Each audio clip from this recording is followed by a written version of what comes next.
All right, so for the first topic, we got what the concept of elasticity of demand is and some examples. So, elasticity of demand is how sensitive quantity demanded of a good or service is to changes in price, income, or price of related goods. And for an example, we got gas, which is an inelastic good because it's a necessity, and even if the price went up, then people would still buy it. And we also have Nike Dunks, which are elastic because the demand would change based on the price and availability of stock and also the trend of the shoe. All right, for the next topic, we got the two equations. And for the first one, we have the percent equation, which is the percent change in quantity demanded over the percent change in price. We also have the plug and chug one, which is change in quantity demanded over original quantity, and then the original price over the change in price. For the next one, we got a percent change elasticity of demand question. It is the price. The price of a Snicker bar goes up from $1 to $1.50, and the quantity in the store goes from 78 to 120. What is the price elasticity coefficient?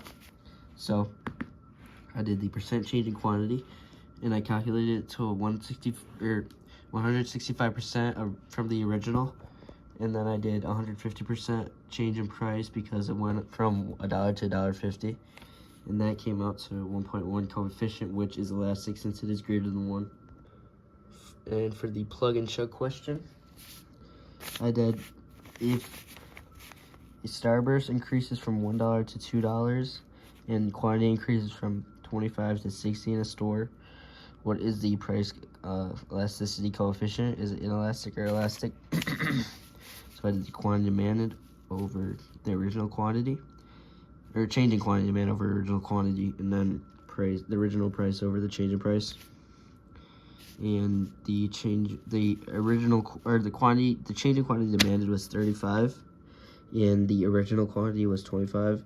And then the original price was $1, and the change in price was $1 as well. That multiplied to 35 over 25, which is 1.4, which is an elastic good. So cross-price elasticity measures how sensitive quantity demanded of one product is to change in the price of a different product.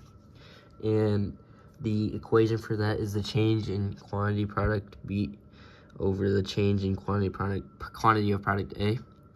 And if it is negative, then it is a complement, and if it's positive, then it's a substitute.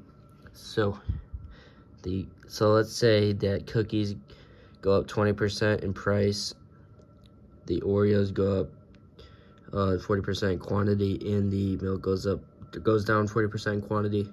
Yeah. But so for cookies and cookies and Oreos, I did the percentage in Oreo, which is 40, and then the percentage in cookies, which is 20, and that came out to 2, and that's a positive, so it's a substitute. For milk, I did I plugged in milk, which is down 40%, which is negative, and then I put cookies for the price, which is 20, and that's negative, which comes out to a complement. For the seventh topic, we got what is income elasticity? What does it prove? So, income elasticity of demand shows how sensitive a product is to change in income, and the equation is the percent change in quantity over the percent change in income. And if it comes out to positive, then it's a normal good, but if it's negative, then it's an inferior good. And for the income question, I did the income increases by 30% in Rochester, and there was a 10% decrease in quantity of apples consumed. What is the coefficient? So I did -10 because the quantity went down 10, and the income went up 30%, so I did positive 30. And that came out to -1/3, which is an inferior good since it is negative. Lastly, of what is supply and what are two real-life examples of it. So elasticity of the supply measures how responsive the quantity supplied of a good or service is to the changes in its price. And two examples is wheat, which supply is elastic in short term due to factors like growing seasons, which is basically like in the winter because the weather is like too harsh to grow. And also housing, which supply is inelastic due to factors like zoning, renovations, and construction time, and land availability. And like, even if the price and demand is, even if the price and demand increases, it still takes a really long time to build a house, and supply will just be messed up because it's taking so long to build it.